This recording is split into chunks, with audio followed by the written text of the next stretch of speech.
Добрый вечер на ТНВ Новости в субботу. В студии Альбина Слугараева. И вот о чем расскажем сегодня. Большой праздник.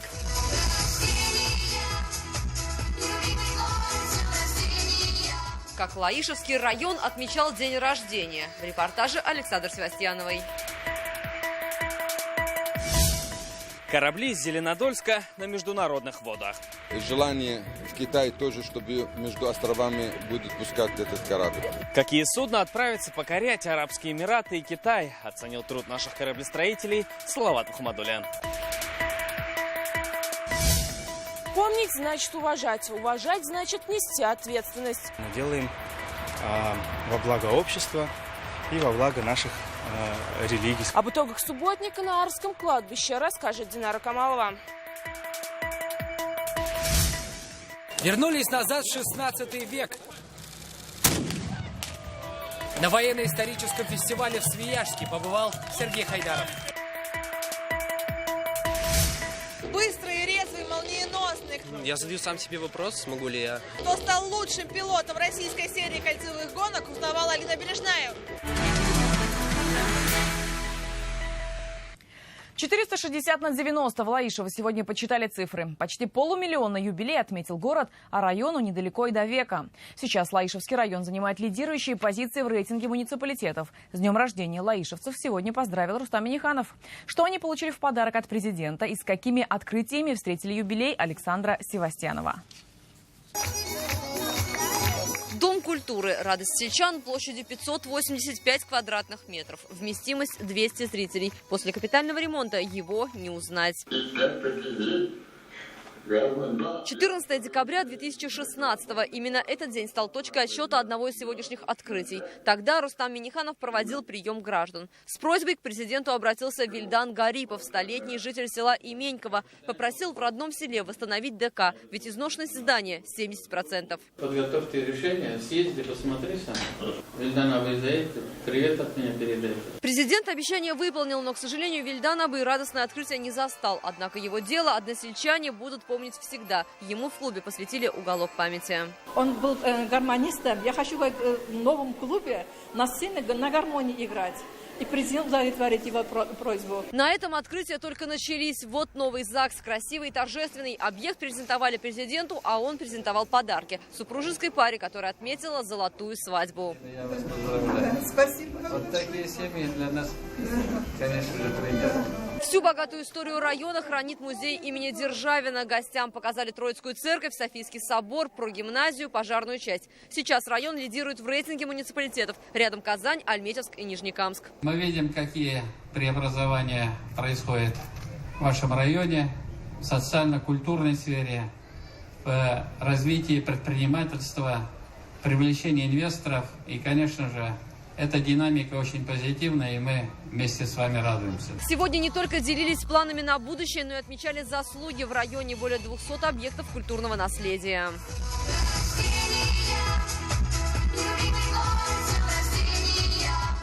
Уличный театр, ярмарка, песни, танцы, колоритные костюмы, национальные блюда, солнечная погода и прекрасное настроение. Именно так Лаишево встретил свой день рождения.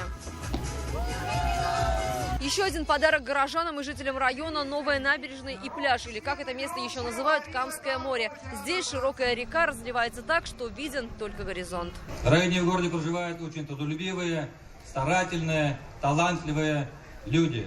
Все, что сделано, все, что создается и будет создаваться, сделано именно вами. И я вам говорю большое спасибо. За последний год-два развитие Лаишева просто какими-то колоссальными силами и темпами.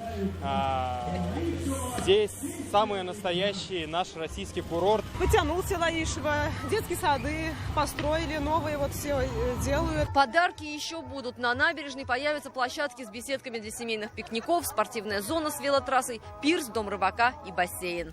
Александра Севастьянова, Ринат Сафин, ТНВ, Лаишевский район. Татарстанские теплоходы будут рассекать водную гладь Персидского залива. Сегодня Зеленодольский судостроительный завод спустил на воду пассажирские суда проекта А-145. Они отправятся в Арабские Эмираты. В планах у заказчиков приобрести еще с десяток таких же, чем покорили шейхов Салават Мухаммадуллин. Скоростные судна проекта А-145, словно из фильмов про брокеров с Уолл-стрит.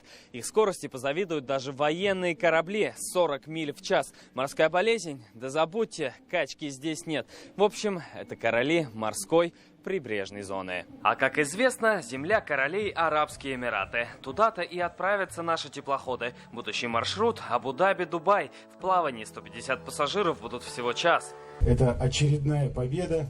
Очередной спуск, подчеркиваю, очередной, потому что впереди еще много побед. Салон теплохода оборудован по последнему слову техники. Сделка по продаже судна – плод работы на экономическом форуме Казан Саммит. Стоимость только одной машины – миллионы долларов. Я не могу оценить его технические характеристики, но я вижу, что это очень-очень красиво. И я могу вам сказать, что можно, наверное, бесконечно смотреть на огонь, воду и продукцию судостроительного завода.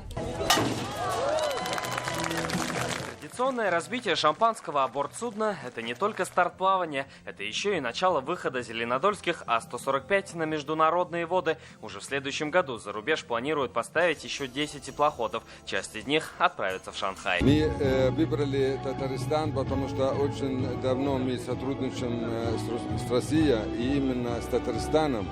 И мы знаем, этот завод Горького – один из лучших заводов в мире. Уже совсем скоро на отдыхе в Арабских Эмиратах можно будет оказаться на Татарстанском островке из Зеленодольска. Салават Ухмадуллин, Амир Залюшев, ТНВ, Зеленодольский район. Потеплели батареи, в Татарстане начался отопительный сезон. Об этом сегодня президенту доложил заместитель министра строительства и ЖКХ республики Алексей Фролов. Из-за резкого похолодания тепло дали в 15 районах республики. Уже отапливаются порядка 2000 объектов социальной сферы. Также тепло пустили в почти 1000 многоквартирных домов. В целом вся система отопления в республике готова к началу сезона. Побили свои же рекорды. Заинский район пересек исторический максимум по результатам урожая пшеницы и ячменя. Следом идут Тетюши, Рыбная Слобода и Кайбицы. Об этом сегодня также на совещании сообщили в Доме правительства глава Минсельхоза Марат Ахметов. Убрана половина площадей и картофеля. Новый урожай уже на ярмарках и прилавках магазинов. Вышли на неплохие темпы уборки и сахарной свеклы. Переработчикам желательно пока работать на склад, хотя сказать только легко. Надеемся, зимой цена частично выправится, тем более вчера у председателя правительства России было совещание, в том числе посвященное ценам на зерно, на сахар. Но соответственно поручения прозвучали, но какие результаты будут, конечно, увидим попозже.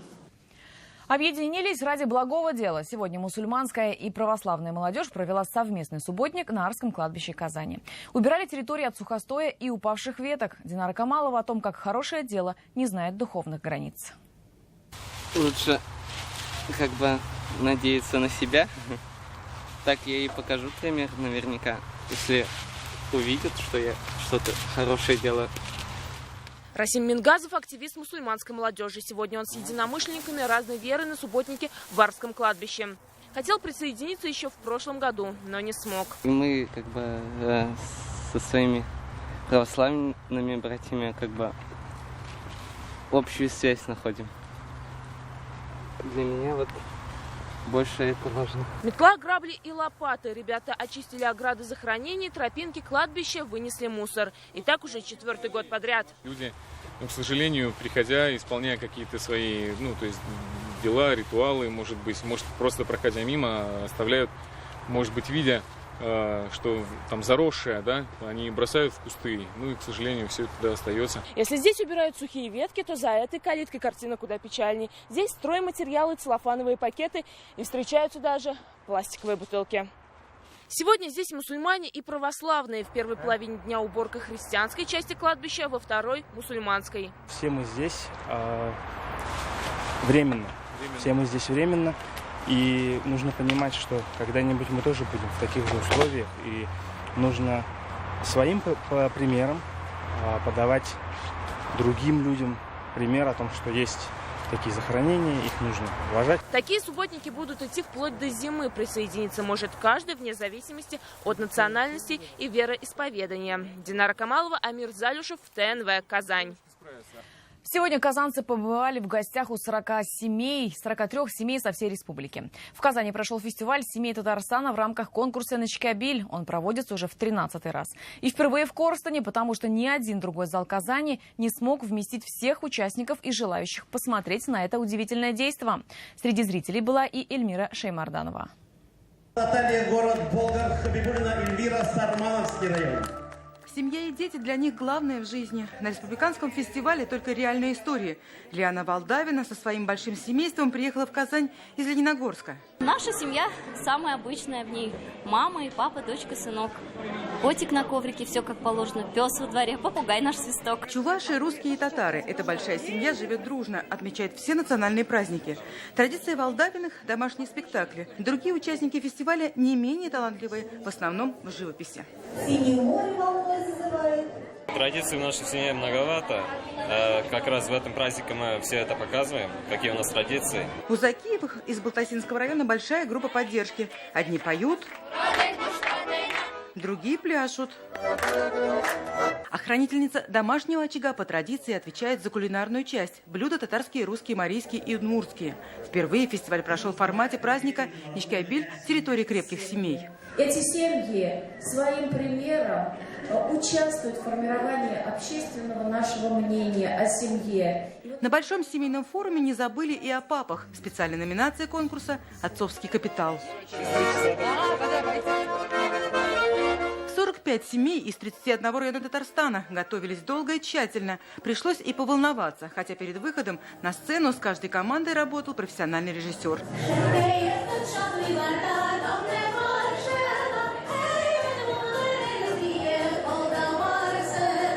Все эти семьи разные и по-своему уникальные, но объединяет их одно – это любовь, материнское тепло и отцовская забота. Эльмира Шеймарданова, Андрей Сандальцев, ТНВ «Казань». На 8 одно горе и одно счастье. Мы продолжаем проект в объективе ТНВ «Большая семья». И сегодня в нашем объективе многодетная семья Третьяковых из Верхнеуслонского района. В марте этого года семейство осталось без мамы. Она погибла в дорожной аварии. Пройти этот сложный этап жизни им помогла сплоченность. 7 детей, из которых 4 разнополые двойняшки. Глава семьи Владислав сейчас и отец, и мама. Домашние дела делят на 8. Решить транспортный вопрос им помог президент республики, подарил автомобиль. Как они провели эти выходные, с ТНВ мы расскажем в понедельник. Запах пороха, залпы пушек и взятие крепости. Сегодня сотни татарстанцев и гостей республики смогли окунуться в эпоху 16 века. В Свияжске открылся военный исторический фестиваль. Костюмы, боевая тактика и оружие – все в точности соответствует сражениям того времени. Какой была русская армия 5 веков назад? В репортаже Сергея Хайдарова. По команде выстрел или пали, горячий фитиль подносился к запаху. Происходил выстрел. Именно так в середине 16 века русская армия стреляла из пушки. Заряжали такую либо картечью, либо ядром. Все зависело от того, куда стреляли. Такое орудие нанесет урон не только войску, но и разнесет каменную стену. Ее мощь ощутили и участники военно-исторического фестиваля. Война – дело тонкое, так было во все времена, и в 16 веке тактике ведения боя уделяли особое внимание. В первом ряду всегда стояли люди с длинными копьями, которые встречали, с алебардами с длинными. Перед этим их встречали лучники, которые, кстати, тоже являются очень таким высоким классом, потому что лучник, в отличие от арбалетчика, гораздо выше по статусу, потому что его надо научить стрелять. Роль лучников, арбалетчиков и пехоты профессионально выполняют участники военно-исторических клубов со всей страны. Для Татарстана такой фестиваль в новинку. Ощутить себя в середине 16 века сегодня может абсолютно каждый гость фестиваля. Для этого достаточно лишь облачиться в доспехи. Сейчас там нет 20 килограмм, и этот вес на теле достаточно ощутим. Зато чувствуешь себя защищенным и настоящим воином. От военного дела к ремеслам. Для гостей фестиваля мастер-классы от гончаров, кузнецов и даже кукловодов. Последние не дали скучать самым маленьким гостям. Прямо сейчас за моей спиной, пожалуй, самый эффектный момент фестиваля. Называется он «Захват крепости». И здесь все выглядит очень реалистично. Костюмы и спецэффекты, как в кино. Эмоции зрителям реконструкции добавила пиротехника. Все оружие здесь, естественно, не настоящее, но шумит не меньше реального. У туристов одни эмоции. Детям очень интересно, особенно стрельба. Они никогда этого не видели. Нам очень нравится окунуться в эпоху прошлых лет. Как бы детей со всей семьей пришли, нам очень интересно. В следующем году организаторы обещают повторить военно-исторический фестиваль в Свияжске. Только он пройдет в разы масштабнее. Сергей Хайдаров, Александр Лобанов, ТНВ Свияжск. Решилась судьба Нуриева. Дата всероссийской премьеры балета, посвященного истории жизни гениального танцовщика, летающего татарина, наконец-то определена. Спектакль о нашем земляке будет показан на сцене Большого театра в Москве 9 декабря. Ажиотаж вокруг премьеры начался в июле, когда анонсированный спектакль отменили перед самым показом. Многие связали этот факт с тем, что режиссером-постановщиком Нуриева являлся Кирилл Серебренников, которому возникли вопросы со стороны следственных органов.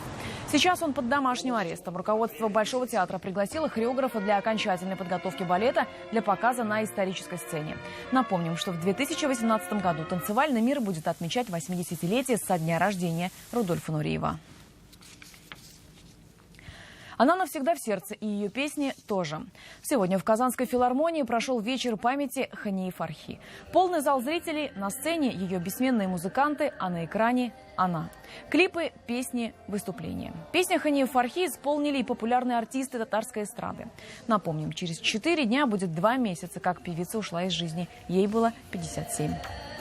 Песни же остаются навсегда. И поэтому образ человека, он тоже остается в сердце навсегда. Это невозможно убрать. И мне кажется, даже народ, он не верит до конца, что ее нет с нами. Ни одной минуты, ни одной секунды не могу прожить без нее. Она забрала половину моего сердца, половину моей души. Более 100 пилотов, чемпиона Европы и мира, борьба российских машин с иномарками, 10 драматичных заездов. Все это финал российской серии кольцевых гонок. 3-й год подряд финальные заезды проводятся в Казани. За гоночными страстями сегодня наблюдала Алина Бережная. Тюнингованные машины, рев мотора и высокая скорость. Все это финал кольцевых гонок. За звание лучшего пилота сражаются более 100 участников в 5 категориях, от профессионалов до новичков. Трасса интересная, с большим перепадом высот, красивая очень. Такая одна из самых интересных в чемпионате. Участвуют в заезде не только мужчины, но и представительницы прекрасной половины человечества. Среди этих машин несложно найти, где женская. Ирина Сидоркова – пилот в категории юниоры. Любовь к машинам у девушки с детства. Села за руль после мультфильма «Тачки». Сегодня Ирина наравне с мужчинами вышла на трассу. Для меня сейчас это главный старт, потому что я стартую с pole position, и главное стабильно и хорошо провести гонку. Трасса более 3 километров с крутыми виражами и поворотами. И всего 30 минут, чтобы финишировать первым. Страсти кипят и на трибунах. Здесь за пилотов переживают родные, наставники и просто любители этого спорта. Конечно, переживаем, как все родители. За кого болеете?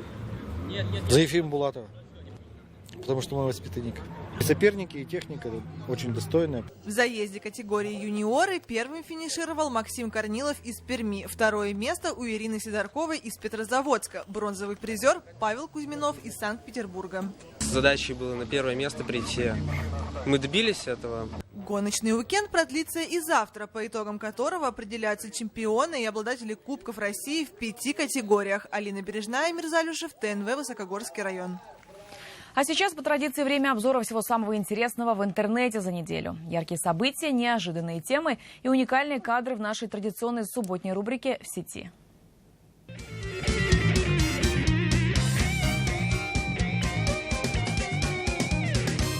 Всем привет! Еще одна неделя позади, а это значит, что еще одна порция свежих новостей, видеороликов и мемасиков готова предстать на ваш суд. Про откровенное фото на фоне Кремля и о новом аккаунте близняшек говорить не будем. Уже сказал. Ну ладно, давайте дальше. Вы когда-нибудь находили на улице деньги? Ну там 100 рублей, 200, ну максимум 1000. А вот казанские байкеры нашли так нашли.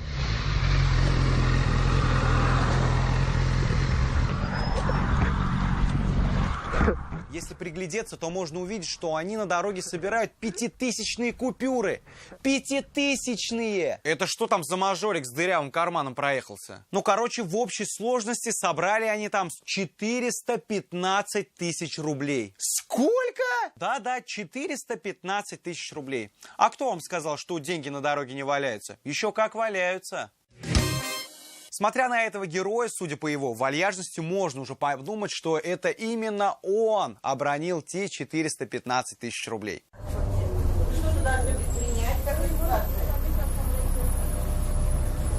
Но нет, человек просто решил немножечко отдохнуть в автобусе. Рубрика «Не у нас». Представьте себе такую ситуацию. Едете вы, значит, на машине по городу, останавливаетесь на светофоре, и тут рядом с вами останавливается...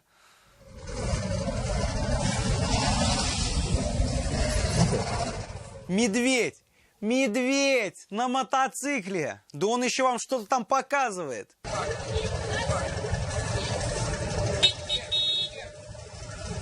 А тем, кто дорогу не уступает, сигналит. Ну и получает сигналки в ответ.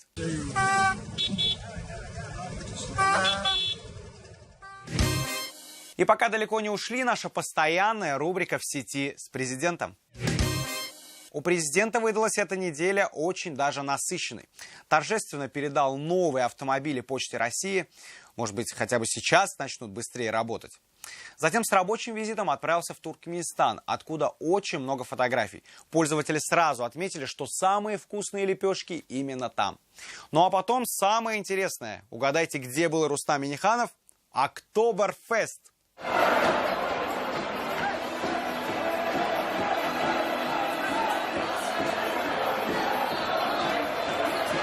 Но не с этой целью президент полетел в Германию, а с рабочим визитом. Ну и самое главное, в четверг он обратился с ежегодным посланием к Госсовету. Сам он оттуда фото не выкладывал, в такой ответственный день не до Инстаграма, сами понимаете. Но фотками делились участники заседания. Буквально на этой неделе возле одной из казанских ветеринарных клиник обнаружили коробку, которая вызвала подозрения, и поэтому была вызвана служба МЧС, полиция, кинологи и так далее. Но оказалось, что в этой коробке были котята. Милые котята, взрывные котята, говорят пользователи в комментариях. Но прохожим респект за бдительность. И к другим кошкам. Нашлась она. И не просто кошка, а самая грустная и одновременно милая кошка. Вы только посмотрите на взгляд этой кошечки.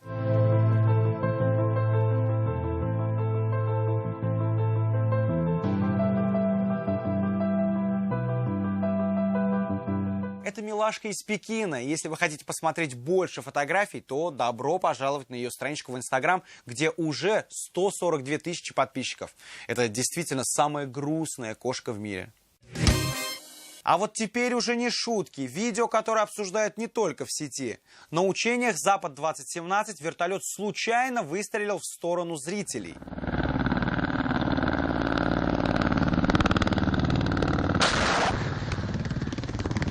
Нет, подождите. Во-первых, случайно. Во-вторых, на учениях боевыми.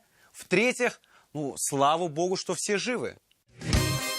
И напоследок топ-тем, которыми больше всего интересовались татарстанцы на этой неделе в Яндексе. Первую строчку занимает презентация Apple. Новый смартфон, который ждет весь мир. Вторую строчку до сих пор уверенно занимают готовые домашние задания. Также в топе запросов покупка билета на чемпионат мира по футболу. Болельщики уже вовсю скупают все билеты. На этом сегодня все. Пишите, присылайте свои новости, комментарии. Короче говоря, будьте в сети. Пока!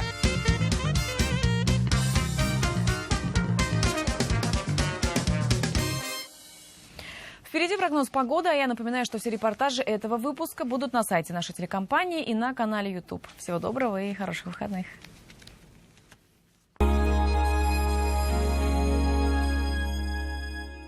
Дилер Nissan номер 1 в Казани «Автоцентр Марка» представляет. Берите Nissan без дилерской наценки. Скидка до 200 тысяч рублей. Подробности 4 пятерки 3 единицы. Поехал за мебелью, выиграл квартиру. Розыгрыш призов на 4 миллиона рублей. Мебельград. В поисках выгодного предложения ипотеки вы обходите много адресов. Заоблачное, высокое, среднее, рыночное. Но если вы ищете низкую ставку, запишите. Выгодная. Банк Аверс. Доступная ипотека здесь.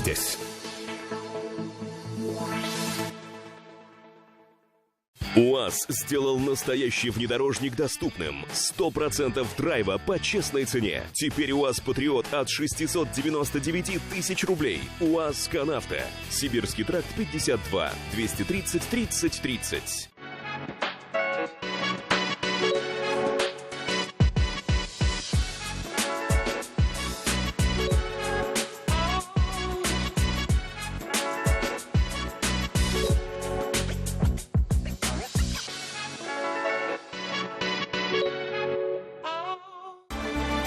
Иногда, чтобы осознать великое, нужно внимательно посмотреть на малое.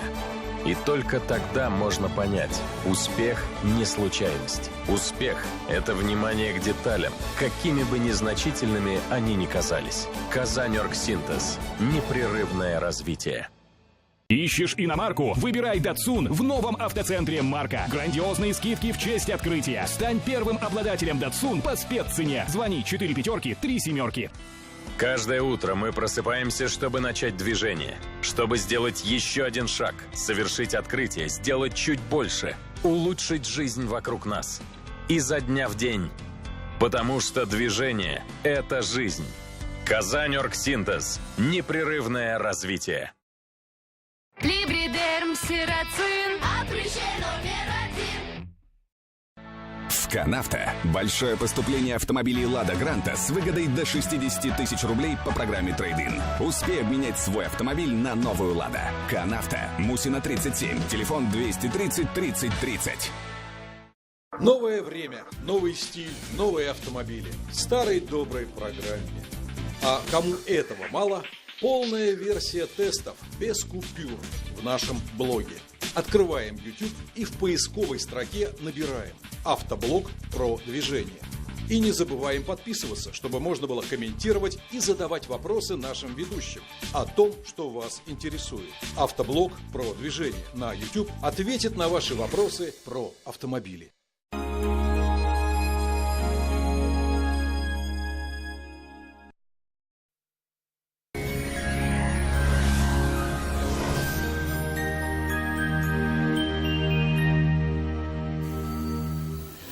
Здравствуйте! Вы смотрите прогноз погоды на ТНВ.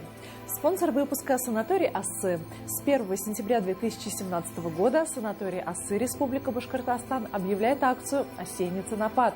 Цены падают вместе с листьями. Цены на путевки снижены на 20%. Все подробности по телефону 8 906 100 ровно 30 50. С 1 сентября санаторий Ассы снижает цены до 20%. Также скидки для пенсионеров 5%. Все подробности по телефону 7 85 15. Код города 34 792. 8 906 100 30 50.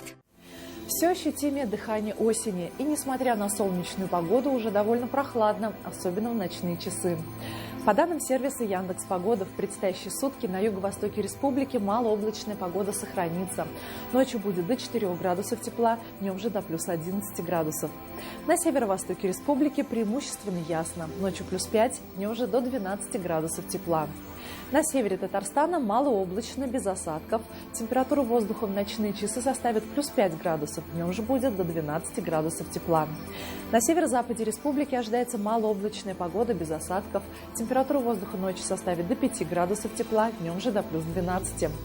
На юго-западе республики ясно. Осадки не ожидаются. Плюс 4 градуса ночью, плюс 13 днем. В центральном районе республики малооблачная погода сохранится. Температура воздуха в ночные часы составит до 4 градусов тепла. Днем же будет до плюс 13. В последующие сутки возможны будут осадки, температура же понизится.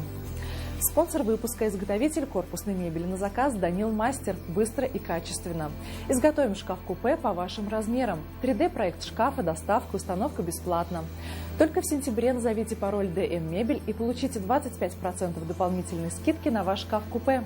«Данил Мастер». Настало время низких цен. Казань, Восстание 23, телефон 2167 166. В предстоящие сутки в Казани ожидается ясная погода. Ночью будет до 5 градусов тепла, днем же до плюс 14. Ветер северный слабый. Атмосферное давление составит 771 миллиметр ртутного столба. Влажность воздуха 76%. Ожидается слабая магнитная буря. На этом наш выпуск завершен. В студии была Маргарита Павлушина. До свидания.